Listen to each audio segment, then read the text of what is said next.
Funding for New Mexico in Focus provided by viewers like you. This week on New Mexico in Focus, the 2023 legislative session begins and lawmakers have more money to spend than ever before. We've never seen, and this is like once in a generation opportunity here, and I see some things that we can do to really put New Mexico on better footing. Plus, reaction to the arrest of a former candidate for State House accused of orchestrating a series of shootings targeting lawmakers. New Mexico in Focus starts now. Thanks for joining us this week. I'm your host, Gene Grant. New Mexico's 60-day legislative session is underway at the Roundhouse in Santa Fe. Healthcare, gun control, education, and the environment. The governor's State of the State address ran the gamut on Tuesday, and today we'll take a closer look at all of it. In the second half of the show, Our-Land's Laura Paskus sits down with Senate Majority Leader Peter Wirth to talk about the state's pressing environmental issues and the climate bills he's expecting to make it through the legislature this year. We're also going to analyze and discuss the former State House candidate facing 15 charges, including conspiracy and attempted aggravated assault, in a scheme prosecutors say targeted elected Democratic officials. But first, our Line Opinion panelists and I discuss some of the proposed spending bills the governor pushed during her State of the State address. Let's get to the line. Welcome to our Line Opinion panelists sitting around the table. In person this week, we're happy to be joined by former New Mexico State Senator Dee Dee Feldman. Tom Garrity is here. He's president and founder of the Garrity Group Public Relations Company. And attorney and public safety analyst Ed Perea is with us as well. Ed, thank you all for being here. Now, following a record revenue year for the state, the governor's State of the State address featured a number of large spending bills. One of the first proposals mentioned in the governor's State of the State address asks lawmakers for $1 billion in economic relief, which would include $750 rebates to each individual taxpayer here in New Mexico. Now, and $1,500 for couples. If approved, this would mark back-to-back years with rebates for New Mexicans. And Senator, I got to ask you this: does the rebate provide actual economic relief to the state, or is this a repeated rebate, a political move from the governor or our legislature? I didn't hear much juice following this idea, having a tax rebate. How about you? Well, it is a repeat of last year. Yeah. And I don't know how long we could keep doing this. I guess every time we have a big surplus, we're going to give another tax break to ordinary people. And that looks very political. But the governor did say that it was for people who really needed it now. But this isn't across the board. That's right. This isn't across the board, 750 or 1,500. Now that does stimulate the economy because people spend that money. But I think you really have to weigh how long you can keep doing this. I know that there are some that would like to mandate that every time there's a surplus, there be a certain amount given back to the public. Well, that counts out any kind of investment you want to make with these funds. Because that's an idea floating out there. Massachusetts has that. They've codified this idea. If it goes over a certain line, everybody gets some money back. That's interesting, though, the investment part. I hadn't heard about that. Well, it's a trade-off. Yes, it's a real trade-off. Exactly. Well, you can do that in a wealthy state. You can't do that in a not wealthy state. I'm curious how you found the totaling up of the money the governor has proposed out there, the individual. That's a lot of money she's proposing. Well, her budget is not really, proposal is not that different from the legislative. Hers is, I think, about $9.3 billion, and I forget what the legislative one is. But in her State of the State address alone, she suggested programs that were worth about $1.5 billion. Wow. These were the investments that I was talking about earlier. These were investments, although it did include also the tax breaks. But it was for police recruitment. It was for an environmental legacy fund. It was for universal daycare. It was for school lunches. It was for pay raises, 4% pay raises for teachers. It was for fire relief for the Calf Canyon Hermit's Peak fire. And you know, you could count them all up. And there's a rural health care delivery fund. That's right. And these are all things that New Mexico needs and has not had the opportunity to do before. That's a good point there. So I think that's what she's suggesting. Tom, following the tax rebate idea, the governor also proposed a tax reform package, including cutting the state's gross receipts tax. As a business owner, lots of business owners watching, this has been bandied about for a long time. Obviously, tax reform has been out there for a long time too, but I'm wondering what you made of that proposal. You know, it's I always like, as a business owner, whenever I hear that there's going to be either tax reform or a reduction in GRT.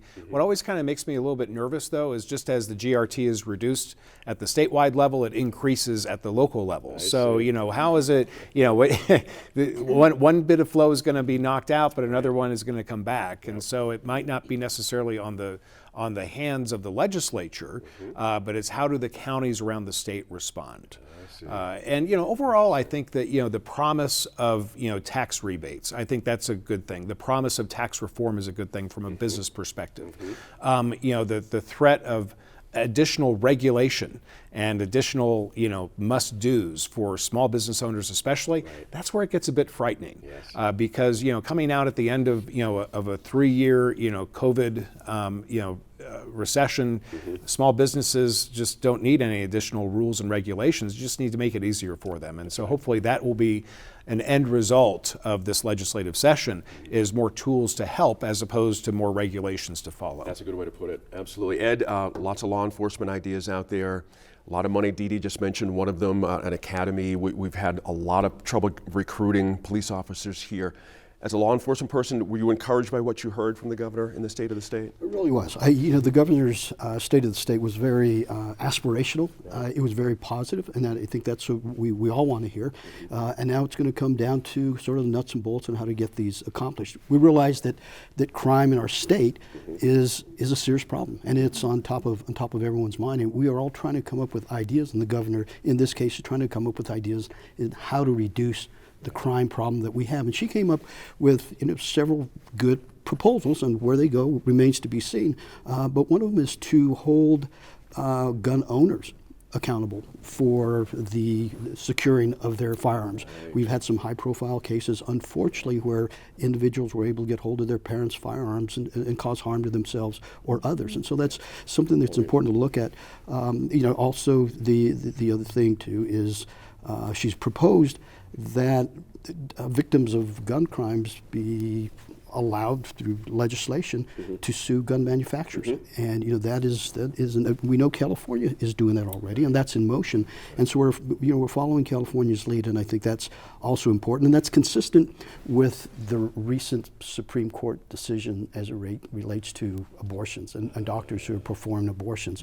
So we're taking sort of the opposite view of that precedent that the federal Supreme Court has established. And she's also talked a lot about funding ways in which we can improve recruitment of police officers. We realize it's incredibly important that we have the best and the brightest public safety officers out there. And I think there's a need throughout the state to have the best public safety officers possible and law enforcement officers. So she's attempting to address that issue as well through some of the funding that she is doing. And so I'd like to see more of that. I think we have a little ways to go to deal with that issue. So I think it's definitely a step in the right direction. Senator, there was a call which was met with lots of applause to ban assault weapons. And I'm curious, not the politics of it, whether it will pass or not, we're a little early for that, but just this idea of using assault weapons as a proxy, perhaps, for all gun violence here in the state. How does this play out politically? A lot of folks are out there saying, look, a lot of crimes being committed not with assault weapons out there. Is this really going to solve anything? How does the governor approach that idea? Well, I think the governor was clearly trying to tie some of these gun control measures into the overall crime problem that we have here in New Mexico. And she did reference, I think, the thousands of guns that were illegally obtained in Albuquerque alone, and addressing some of these, some of the availability of guns through straw purchases was another thing that she mentioned as a possible piece of the puzzle to solve the crime problem. But she was most passionate, I think, in her address when she addressed the responsibility that the legislature and the governor had for protecting the safety of New Mexico citizens. And I think gun control is part of that for her, but also she has also gone to bat for this idea of rebuttable presumption and holding people in jail a little bit longer than they before their trial if they present a danger. So I think that was a big picture item for her, and it is actually I think the number one problem for the state at this point in terms of our reputation. That's a good point. In terms of economic development and safety, quality of life. You've teed up beautifully our next segment. We're going to talk about shootings and public safety, but I wanted to get your thoughts on that in early, kind of set us up there. But Tom, I'm going to bounce off of crime for a quick sec. Go back to education. Lawmakers are considering increasing instructional hours in public schools, and if approved, the change would increase required number of instructional hours for K through 12 students. Should lawmakers extend the school year for public schools? This has come up before. I mean, we had year-round school here in Albuquerque years ago that failed miserably. Education, public education specifically, is going through a lot of different transition. We're seeing that take place in Albuquerque just with the new school plans and possible consolidation and restructuring. They're in the rural areas, rural New Mexico, very much against adding additional hours. Actually, I haven't heard many parents saying that they're in favor of this. I think it raises, there is the short-term headline and the long-term solution. The short-term headline is let's increase instructional hours, right? Because it's a feel-good. From those of us who don't have kids in school, it's like, that's what they need is more school. Whereas the long-term solution is really, what is being done with the hours that the students are in the classroom right now? And is there something that can be done, maybe with fewer regulations or requirements for teachers to hit certain items?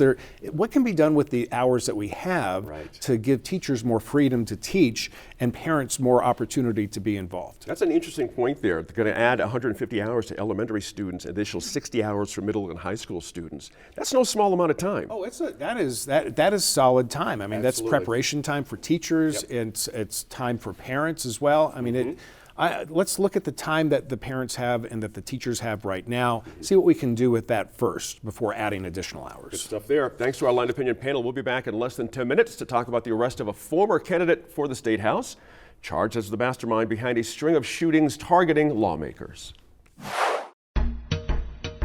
It's a super exciting time. There's a whole range of bills that are in play. On the waterfront, I'm really going to push to keep water front and center. It's with all the other things going on, it sometimes gets pushed back. We kind of do the pendulum. Oh, it's been raining, or we had a good snowpack, so we're not going to focus. But that is just kind of priority number one here for our state moving forward.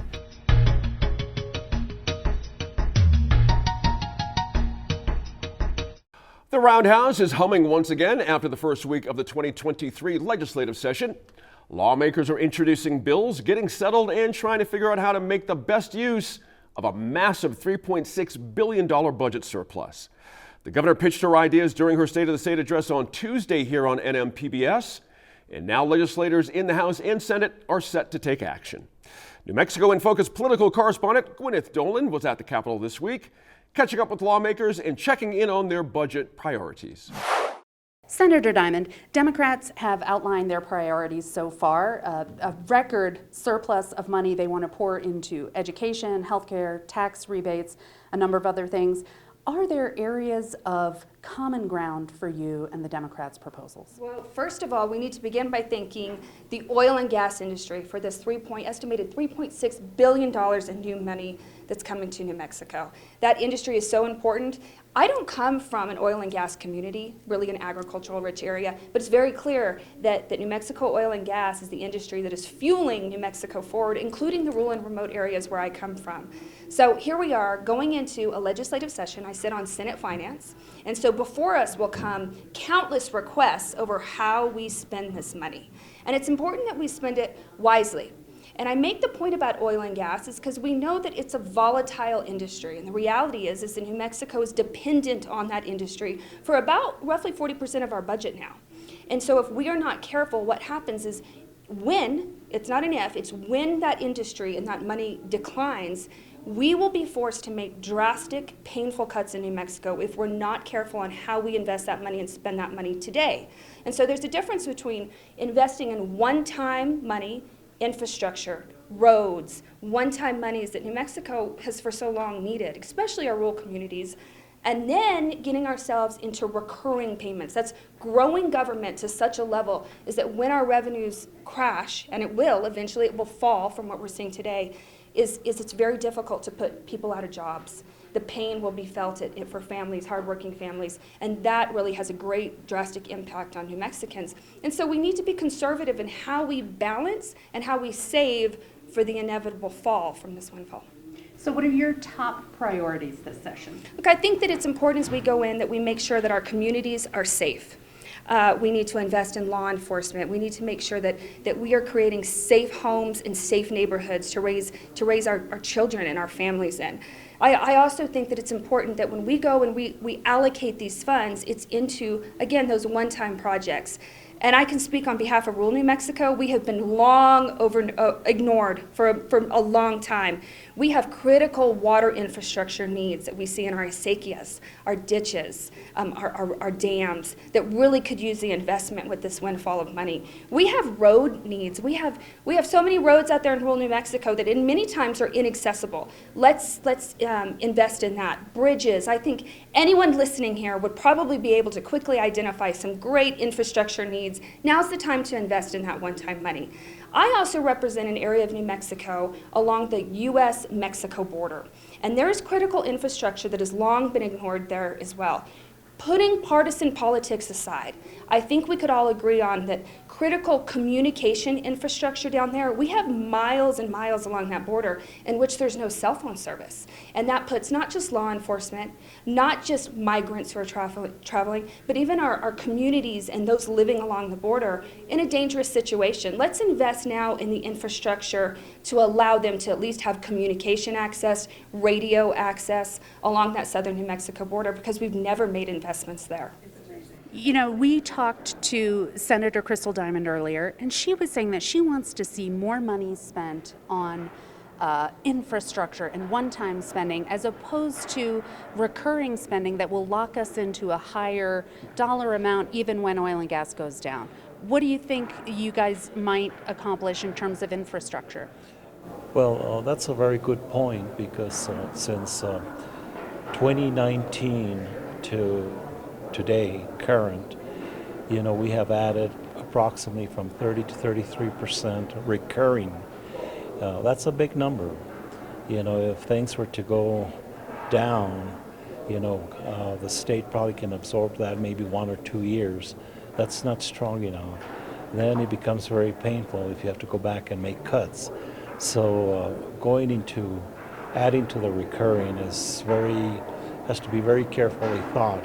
Now, as far as infrastructure, one-time funding, that is excellent. Anytime that you can put a project together and complete it, and we have a lot of asks and demands from water sanitation districts, from mutual domestic waters, and those are not the big, huge appropriations that, you know, we see some requests, but at the same time they do provide the services for people, you know, especially having a safe and quality water, and then also with infrastructure for water sanitation districts is very important.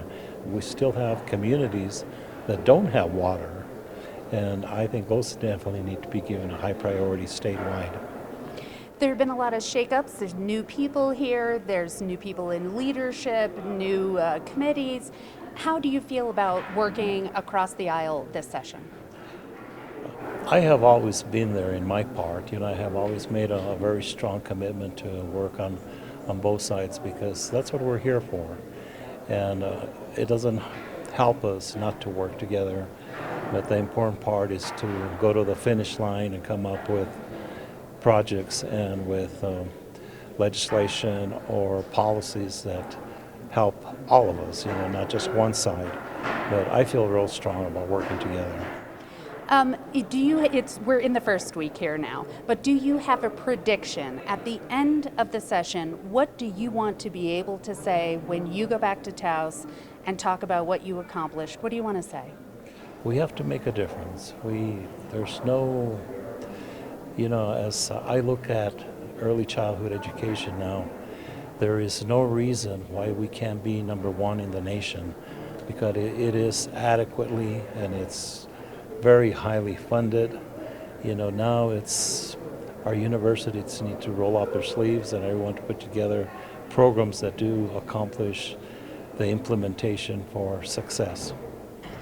Representative Harper, we have record high revenue surpluses, and this means we have a lot of big, difficult questions and decisions to be made. What are the opportunities you see that we should take advantage of this year?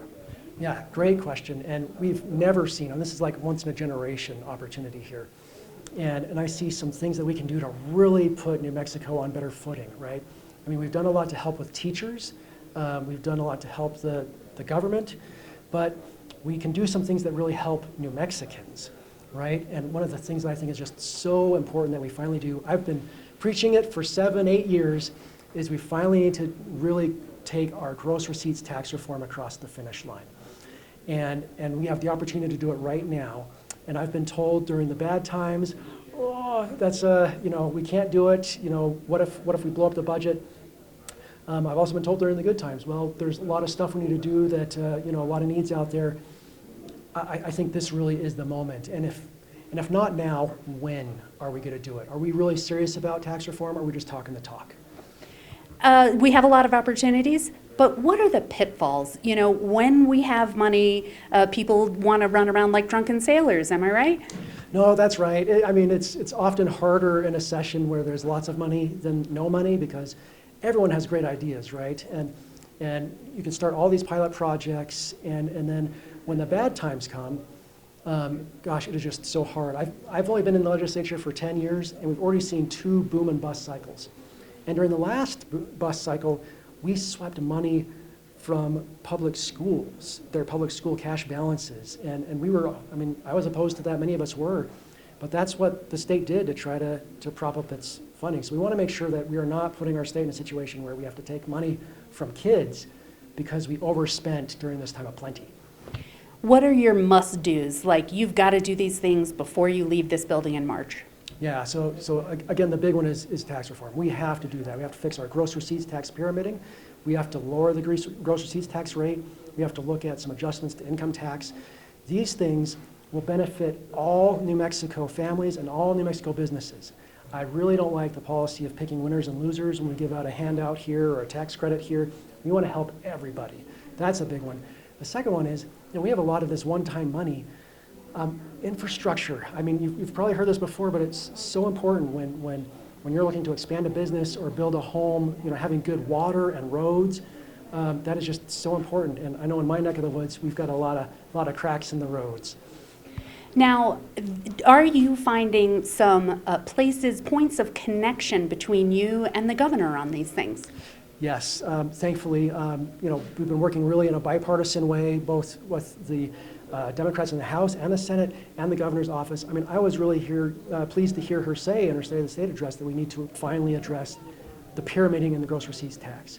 So I think this is a bipartisan thing that we finally all understand the issue and the solution, and I think we can get it done this year. Welcome back to our panelists. Lawmakers were greeted by metal detectors Tuesday while visitors to Santa Fe's Roundhouse were screened for firearms. This is the new reality for legislators as state police continued their investigation of reported shootings at the homes and offices of elected officials. On Monday, police arrested failed Republican candidate Solomon Pena for allegedly hiring 4 people to carry out drive-by shootings targeted at the homes of Democratic elected officials, as well as for participating in one of those shootings as well, guys. Man, Mr. Pena, who ran an unsuccessful House bid last fall, now faces 15 charges in the case, Ed. And as word of the arrest broke news that the suspect was a former political candidate, what were your initial thoughts? I'm so curious to having you here today. It was unfortunate that that's where we've come, right? Yeah. That we resort to violence. And of course, a lot of it is part of the national vitriol and conversation as it relates to elections, election deniers, and things of that sort. I mean, there's a little bit of energy behind that. I think far and wide our candidates and our elected officials are doing the right thing, and they. This type of behavior by anyone is unacceptable. Mm-hmm. And I think it's incumbent upon the leadership or political and elected officials to speak out against it, not only when it happens, but to contain their language in a way so that it doesn't encourage that type of behavior. Yeah. It really is unfortunate. I look at this individual and the situation not so much as only a political situation, but a situation that we have problems in our society with those people you might call them kooks or whatever title may want to apply, whether it's in the workplace or otherwise, who are acting out and behaving this way.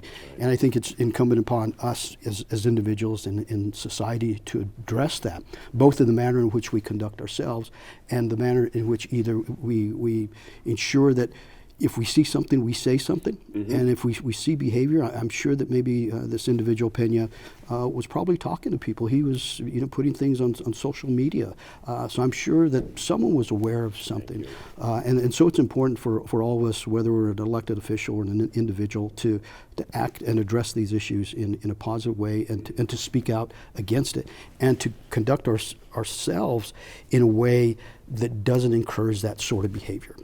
Again, there are individuals out there that are going to behave that way. They don't need a lot of encouragement, but we as a community need to continue to act in a positive way so that type of behavior isn't encouraged. That's right. This gentleman had quite the history, so it was no surprise as law enforcement delved a little deeper into his background as to why this person behaved the way he did, because he did have a history. This is no surprise. And of course, to his donors, a lot of people will donate to political campaigns, and maybe this is just a reminder to those donors out there. If you're going to contribute to a political campaign, maybe you should know just a little more about the person you're contributing to. That's a good point there. That's a good point. Senator Ed mentioned his ability to even run. And this came from a judge deciding that he was eligible to run on the ballot, even though Miguel Garcia, who was the incumbent at the time in District 14, tried to get him kicked off. I'm curious, how we should consider what the judge, sort of put out there, saying basically if he's eligible to vote, he's eligible to run. And we dismiss as unconstitutional how we do it in New Mexico by keeping felons off the ballot. How bad does it have to be off the ballot at this point? Well, the law in New Mexico is that felons can vote if they meet certain criteria, and they can run for office, but they cannot hold office. This is the really crazy part, I think, and we need to fix that contradiction. So there have been felons that have run for the Conservancy District, they've run for the House, and still they're not able to hold office. That's right. So there needs to be some correction made. But I got to say, I think you said it very well, Ed. I think we all need to be condemning this and be role models to the contrary. And I am distressed that I am not hearing more of that from the Republican Party, because I think this whole the whole incident, and he was a Republican candidate, and the whole incident shows how election denialism and the kind of violent rhetoric that's been going around, there's a straight line to somebody who is unbalanced, mentally ill, they're going to take it seriously and do something unless there is condemnation for that. right. And so there needs to be a lot of condemnation for that. I know that if this was a Democratic candidate, I think it would be incumbent on the Democrats to thoroughly condemn this person. And I'm very upset about the whole situation. It's intimidating to people who want to be public officials, who have been public officials, and who are public officials now. You know, and in that respect, it's achieved its goal, I think, to increase distrust. And create chaos in the political system. Good point there, exactly. Tom, how do we frame this? You know, particularly the motivation, as Dee Dee set up brilliantly, he clearly has a lot of signs out there about his political affiliation and where he was at January 6th. He bragged about it. He showed up at the front door of 3 elected folks to squawk about the results. If that wasn't a warning sign right there, I mean, Debbie O'Malley did call law enforcement, we should say. She was unnerved enough to, with this front door visit. But are we stepping into a trap here by putting it all on just a crazy person who might be a MAGA, or is there something deeper going here that we need to pay attention to? Well, first off, you know, just on hearing everything and seeing it all, it's sickening because, you know, I'm a middle of the road person, and I was once registered as a Republican while doing work with Democrats. And to see someone like this, it's sickening. It just is really sickening. And how do you change? You know, you can't change that narrative. You've got to squash the narrative. And you know, when you have headlines like this on all the national news on a regular basis, it's either the second or third story based on what's happening in the Ukraine. Think about that, right? It is just crazy. So, you know, there needs to be, I think both Senator Feldman and Ed Prey have done a great job in just really defining this. But what has to happen is that the Republican Party has to really just reorganize at this point. I mean, they just have to, you know, throw whatever it is in the shredder or in the fire and say, you know what, it's time we start over. You know, they're going to see the results of their mishandling of so many different things at the state level and at the federal level, because we're going to see a progressive power play in Santa Fe this year. Why? Well, because, you know, to the winner goes the spoils. But they became the winner because the Republican Party really didn't do their job in really, you know, creating a second party in the state, because New Mexico is really just a democratic state at this point, where we used to really enjoy the bipartisan. Situations like this do not provide any opportunity for bipartisanship, because it's so offensive that, you know, it quashes all other conversation of a reasonable conversation taking place. And that's, you know, it eliminates the middle ground conversation, which really gets me upset. I don't blame you. I don't blame you one bit. Please. And we need to be careful not to write this off as just, it's a sign of the times. Sure. Okay, we can't accept this. This can't be the norm. We have to be very affirmative in denouncing this type of behavior at all levels, whether it's, you know, politically, the political leadership, or otherwise. This is not acceptable. And I always want to be careful with, well, you know, that's just where we're at. No, you know, we can change that. We can take those steps so it doesn't have to be this way. And I think that, you know, I think that's important. You know, whatever has brought us to this point. And of course, we've always had violence in our society. That's always existed. But I think we need to take a second look at how these and why these things are occurring and do our part to change it. That's right. Senator, for the Democrats that were targeted, I mean, does this reframe their approach to gun control or everything in the legislative session? Does it color everything, either appropriately or inappropriately, to, you know, make people want to jump, you know, through hoops that don't exist? You see what I mean here? You don't want to start making legislation in a panic, you know, but something has to be done on the other side as well. Well, it is very intimidating. Right. And, you know, your number one concern is your own personal safety. That's right. And so that's... Let me ask you a question to interrupt for a quick second, because you make a point here. The information that's available on the legislative website, the addresses of lawmakers, should we do something about that? Does that make you uncomfortable personally if you put yourself as a current office holder? Would you want your address out there at this point? Well, you know, I always prided myself in having everything open and transparent to the public. Sure. We in New Mexico have a wonderfully accessible system in the legislature where, you know, people can have access to their legislators. They can walk into the Capitol. That is changing because of incidents like that, or like this, and it's really it's a shame. But I don't think it should guide us in policy making. We have to continue to do the right thing, no matter what. But the inevitable result will be that people will not want to run for office. And maybe the wrong kind of people will run for office. Gotcha. The genie is out of the bottle here. Right. It's very difficult to put it back. But fortunately, the vast majority of legislators, I think, are dedicated public servants and will continue doing what they're doing. That's a good point there. I want to pick up on what we started, Tom, the last segment about assault weapons and the call by the governor to ban them here in New Mexico. Just the anecdote from the reporting about Mr. Pena and how he personally tried to fire that AR and it jammed and he used a Glock instead is just so frightening to me. I find that so, I don't know, but it's an assault weapon.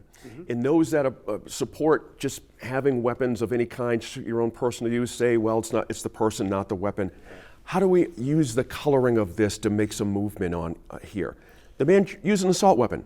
Well, yeah, to basically kill an elected official. Yeah, and immediately that person framed the conversation for assault gun, bans, and basically he set the narrative. That's right. I think that, and it's not a one size fits all. By getting rid of assault weapons, you're not going to cure the issue of gun violence. Sure. By creating a 14-day waiting period, you're not going to get rid of the gun violence. It is an inclusive issue, which a key part of it, which I'm glad that the governor has included, is behavioral health. Yes. By setting up these regional behavioral health operate, and I don't know what this is going to look like, but the fact that there's a commitment by this governor to bring behavioral health back to the top of the agenda after it was totally obliterated 8 years ago is really quite encouraging. And I think that's part of that. It's a holistic approach, which has to include the behavioral health because it is the person, but it is also the access to the weapon. That's a good point there. Hey, thanks again to our line panelists. I love it. We'll be back for one final discussion in less than 15 minutes when we talk through the governor's major plans on health care in our state. Of course, here in New Mexico, environmental issues are also a priority. Ahead of the session, we wanted to find out what's under consideration from lawmakers. So we caught up with Senate Majority Leader Peter Wirth. He's a longtime legislator, of course, from Santa Fe, who's also been an advocate for the action on the environment, especially water, for almost 2 decades. In an interview you'll only see on New Mexico in Focus, Our Land's Laura Paskus asks Senator Wirth what water, energy, or climate bills might make it through the legislature this year. Senator Wirth, it is so nice to see you in person. Thanks for being here. It's good to be here in person. It's nice to be coming out the other side of this for sure. Yeah. So, legislative session this year, when it comes to the environment, what are some of the bills and priorities that you're bringing to the session that you see potentially moving through? Well, I'm excited because, again, I said in the paper, it feels like the stars have aligned in terms of coming out of this election cycle and having a House that's really willing to look at water and climate and land conservation, and of course a governor who's a champion. And so it's a super exciting time. There's a whole range of bills that are in play on the waterfront. I'm really going to push to keep water front and center. It's with all the other things going on, it sometimes gets pushed back. We kind of do the pendulum. Oh, it's been raining, or we had a good snowpack, so we're not going to focus. But that is just kind of priority number one here for our state moving forward. Texas v. New Mexico settlement looks like that's moving forward. That's a good thing. A big bill that I'm going to work on with Representative Susan Herrera from up north and Senator Stefanix is one that deals with regionalization. Climate change, drought, the fires. we have all these water systems across our state that are critical, the drinking water for communities. And many created in the 60s under the Sanitary Projects Act. And oftentimes they're as small as 20 or 25 people. And what's happened is the infrastructure is outdated.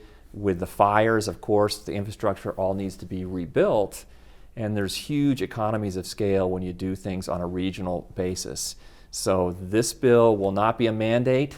That's super important. You don't want to tell, when it comes to water, I've learned very quickly that you don't want to tell people they have to do something. But if a number of these systems want to come together and regionalize, which makes sense for economies of scale, one lawyer, one engineer, one accountant, this will give them a template to do it so they don't have to come to the legislature and get a separate bill. So it's something that's been around for a number of years and we just haven't been able to get it passed. I really think this year these systems are coming to us now and saying, hey, we need new infrastructure. Many of the boards are the same folks that were there in the 60s when they were created that are still doing this. So that's going to be a big priority of mine. I'm also carrying 2 other water bills. One is to restructure the Interstate Stream Commission. Another one I've been trying to do for quite some time.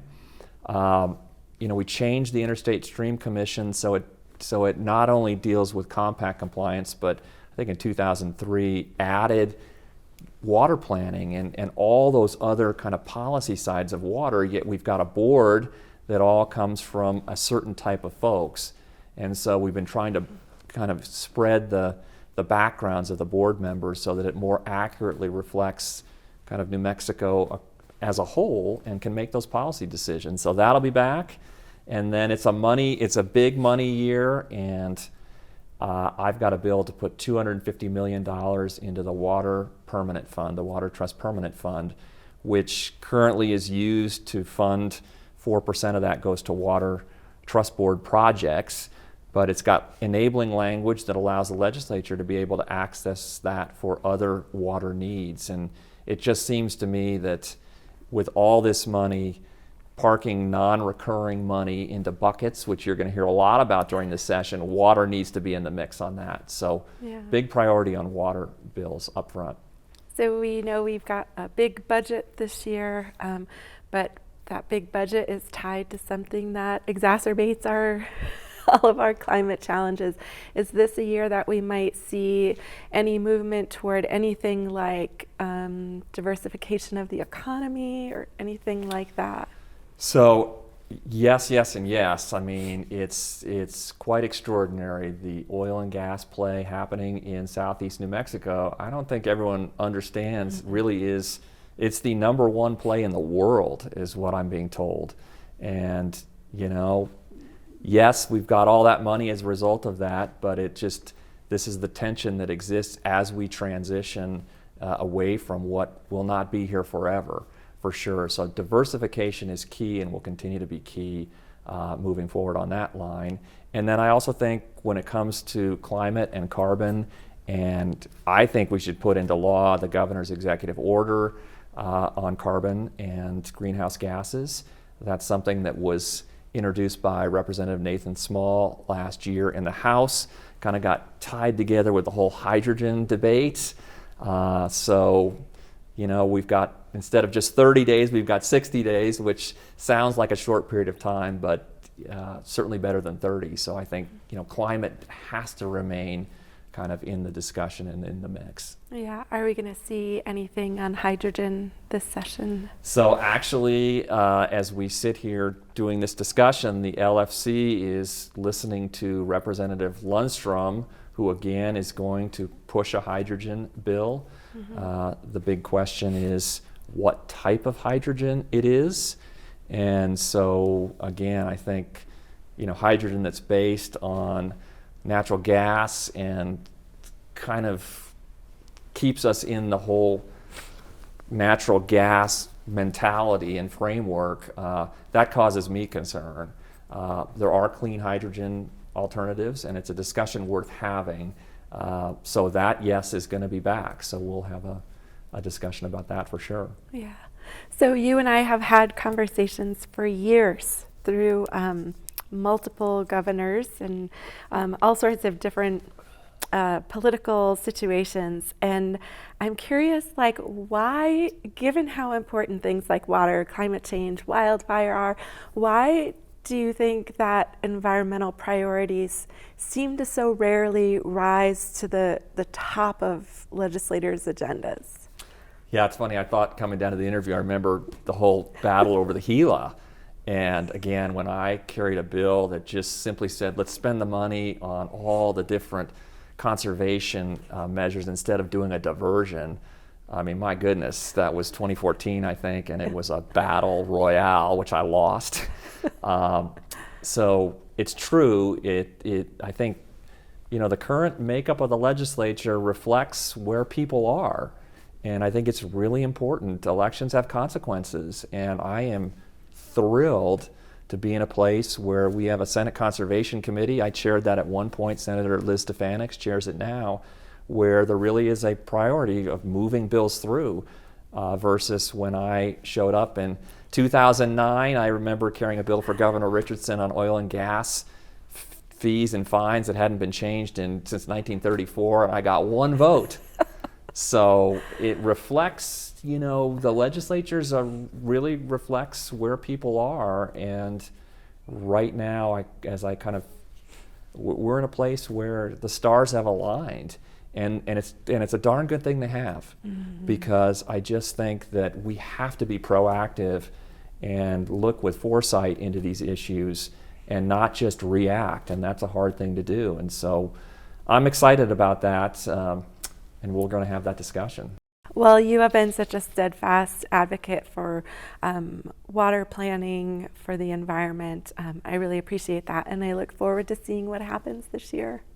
I'm excited. It's going to be a good session. Thank you.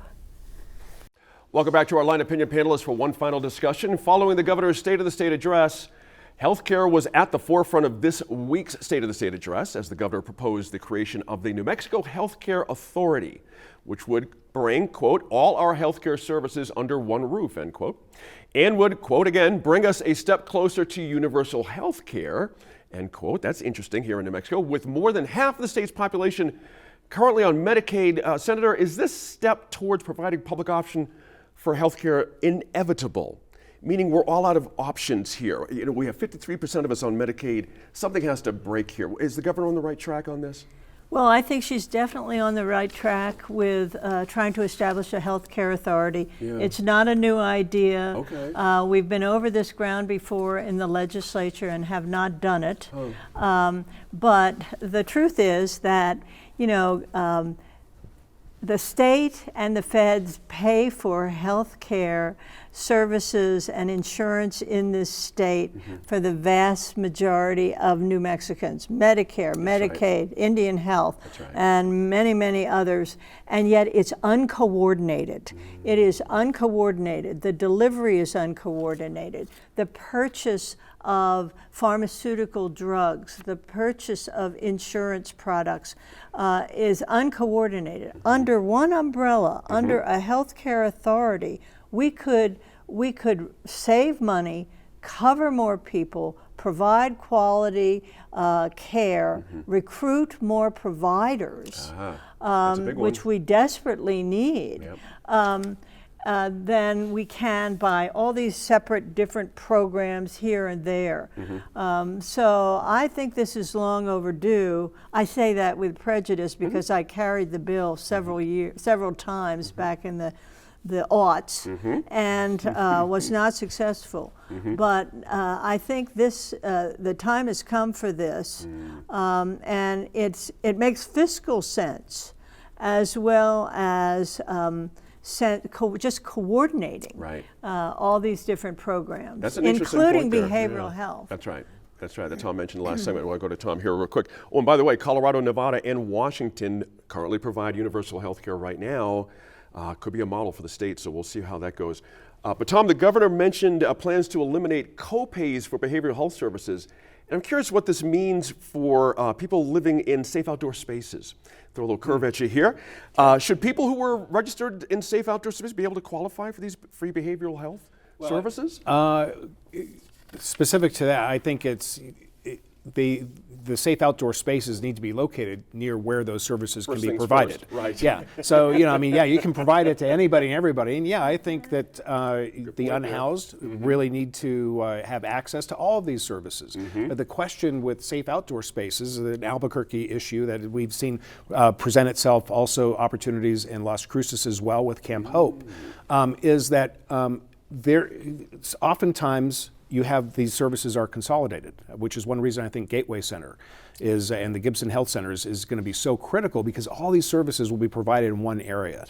Where we get off and kind of, where it really doesn't work is where a safe outdoor space is where there are no services. So it's just isolated. Right. And at that point, when you have these little encampments in the middle of nowhere without any services for miles, that's a problem. And so there really needs to be an overall coordinated effort, which is what I hope that the regional behavioral health authorities are going to do, is to create a systemic way to provide behavioral health services and counseling to people who need it. Interesting point there. Ed, another interesting bit here. The governor called for the state to recover all healthcare premiums for public school personnel. It's a very interesting recruitment tool, isn't it? Because that could be a big bite out of your personal pocket to cover healthcare. When I read that, I said, I wish I was part of the school personnel. I think that's actually a great idea. And just as we were talking about law enforcement a little earlier and recruiting the best in law enforcement, we also want to do the same thing in the classroom. And I think the teachers across the country have taken a hit for a variety of reasons, and they're under scrutiny for a variety of things that are taking place in our educational system. And I think that's just another way to try to attract those individuals who have the talent and the skills to teach, and we want to bring them in with the right benefits. And I think with the cost of today's healthcare, I think to do something like that really is a very good recruiting tool. And it also includes the staff, the school staff as well. So we can't leave those out, because those behind the scenes, the EAs and others that are working hard to produce the best educational product. I think we need to do everything that we can do. There too, Dee Dee. Interesting. The governor requested lawmakers to codify abortion rights. Another 90-degree turn here, which would protect reproductive autonomy for people in New Mexico, of course, and then also take some of the overspill from other states that are not allowing abortions. But she specifically asked us for a second time for something in southeastern New Mexico, a physical presence. That's very interesting. This is not Governor Lujan Grisham territory that she's asking to do this in. That's going to be a needle to thread. That's going to be very interesting. I'm curious your thoughts on this idea as well. Well, I think she got one of the biggest hands of her speech when she said codify abortion in New Mexico law. Not a constitutional amendment, but in a law. I think that the Southern New Mexico Reproductive Health Center was part of her campaign pledge, and she's following through on that.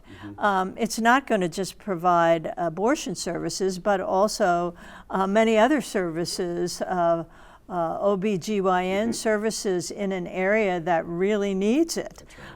So it's not just for immigrants to the state from other states, but it's also for New Mexicans in need of those services in a rural area. It's just another example of how, we need those providers and services. So I wasn't surprised that she did that.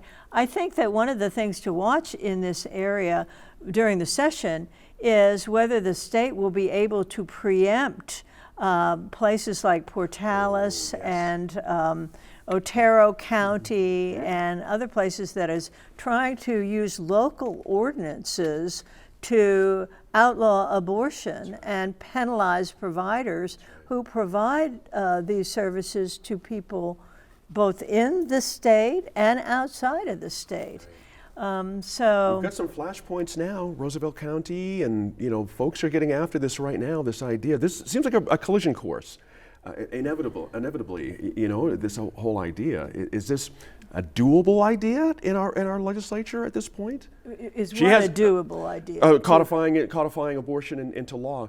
I mean, she's got Democratic majorities on both sides.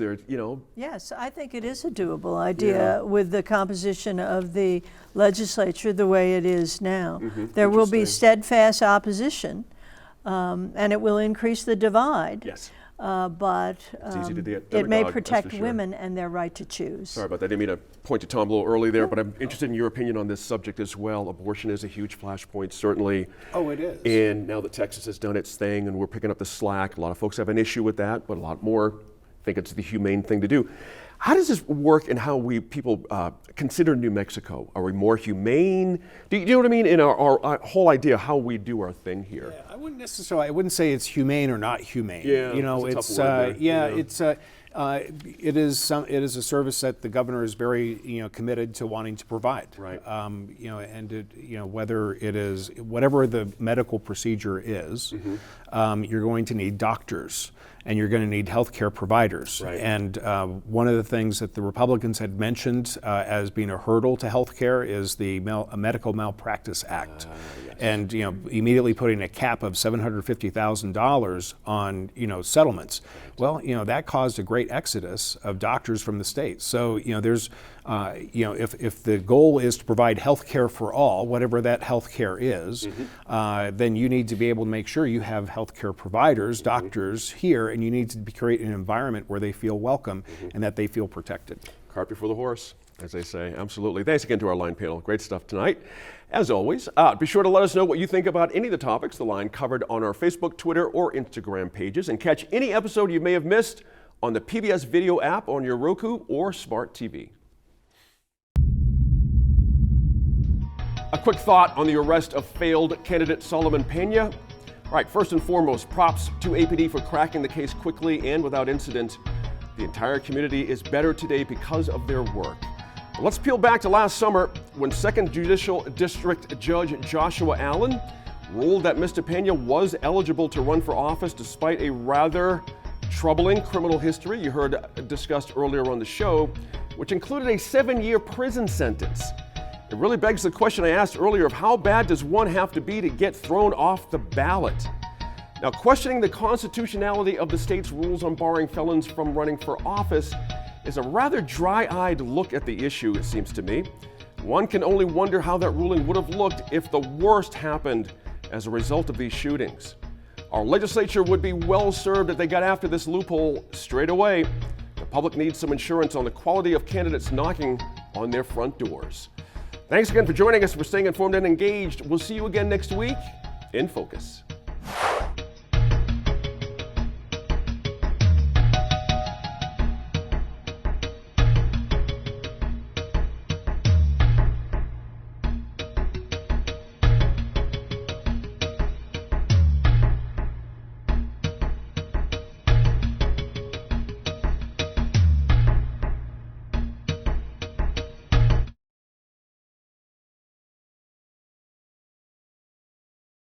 Funding for New Mexico in Focus provided by the